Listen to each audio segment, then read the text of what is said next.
Bienvenidos al Bibliófilo. En esta ocasión voy a hacer una divagación.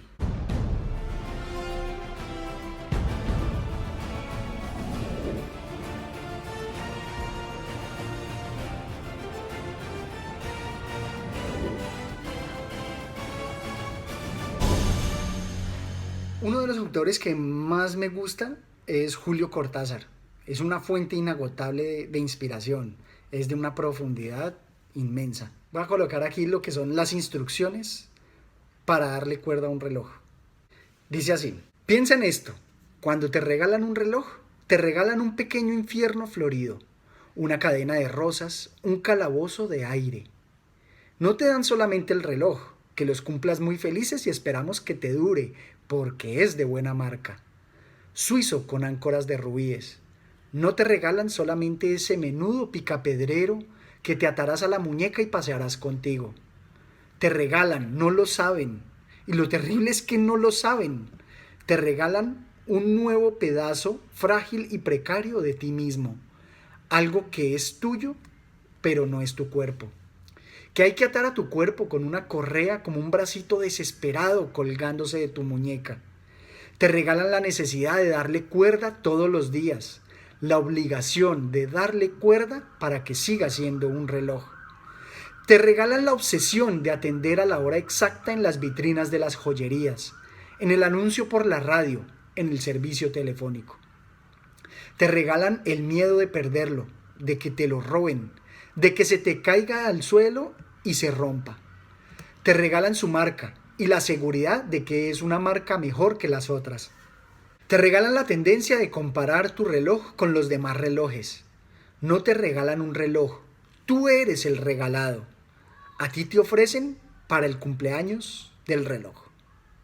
¡Wow! ¡Qué profundo! Justamente pensando en eso, algún día me gustaría hacer algo así como las instrucciones para comprar un libro. Podría ser como: hay que fijarse en los estantes, que el libro tenga el tamaño perfecto para que quede nivelado con los otros ejemplares que tengas. Porque el libro no es solamente la secuencia de palabras que van en él.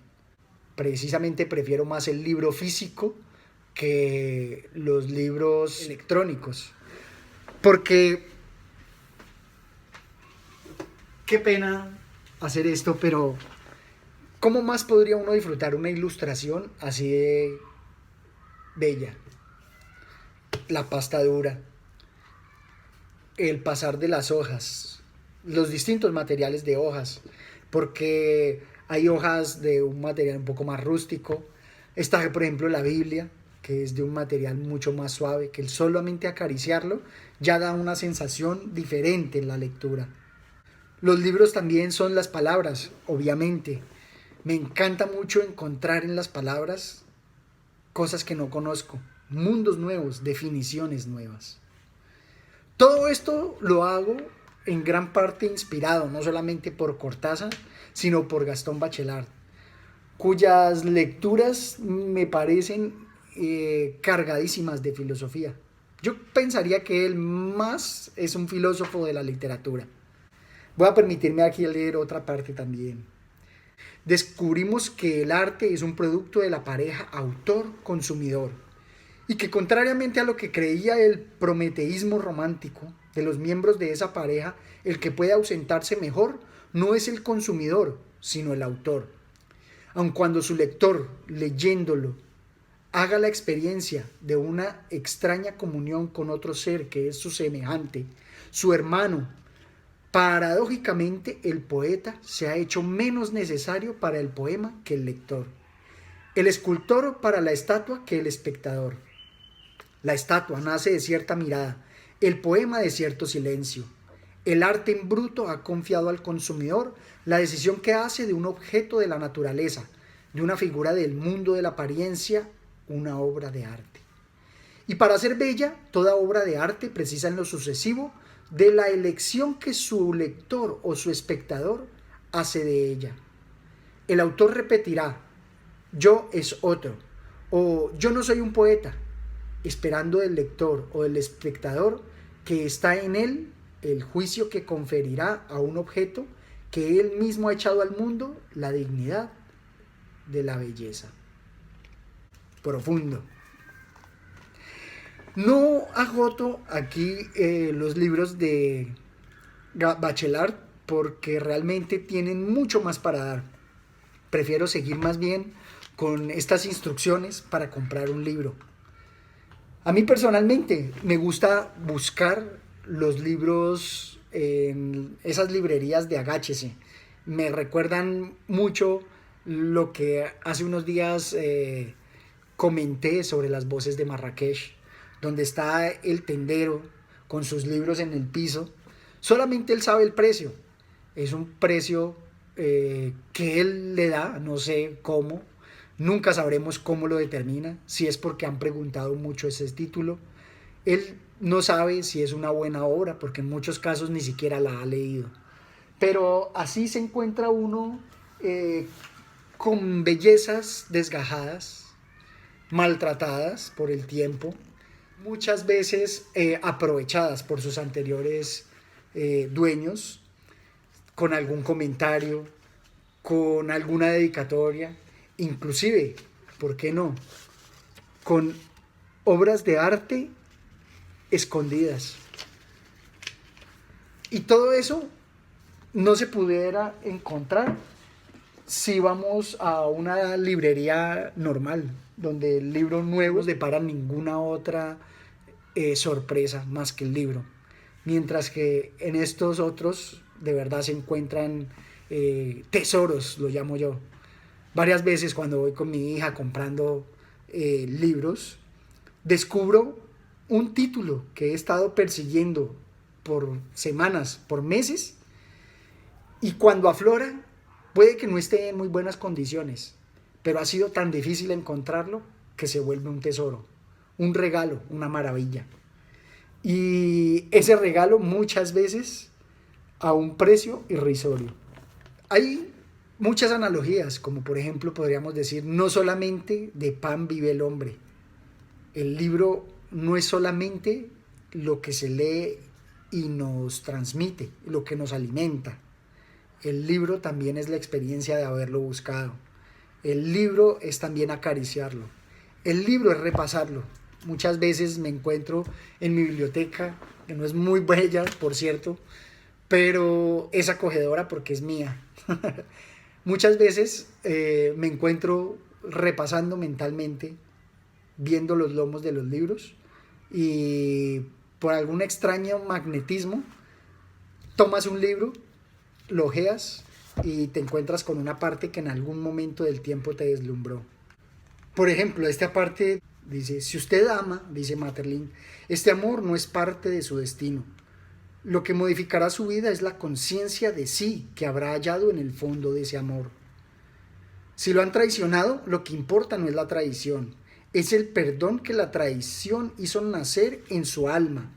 Y es la naturaleza más o menos general, más o menos elevada, más o menos pensada de ese perdón lo que orientará su existencia hacia el lado apacible y más claro del destino, donde usted se verá mejor que si le hubieran sido fieles.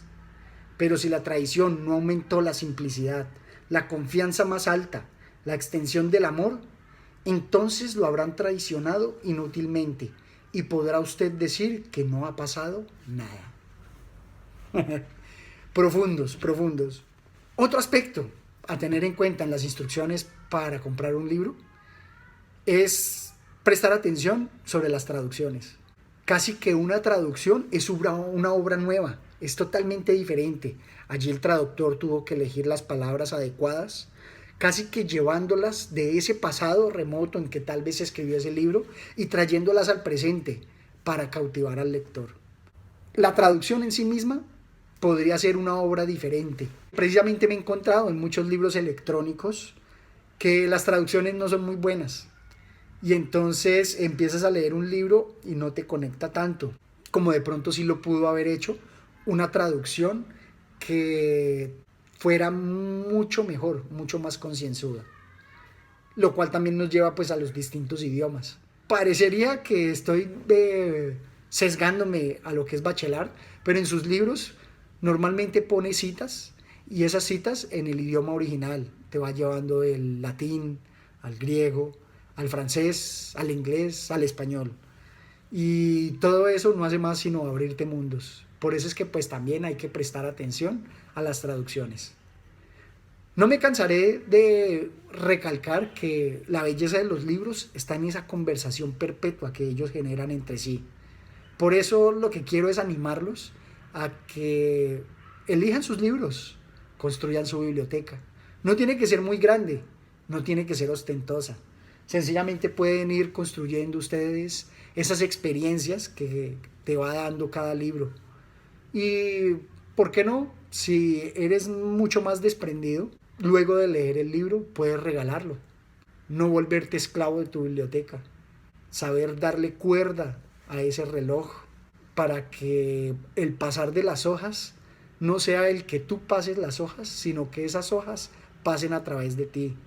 Que esa inconmensurable sabiduría no quede en el libro, sino en tu vida. ¿Cómo no maravillarnos ante estos hermosos pasajes?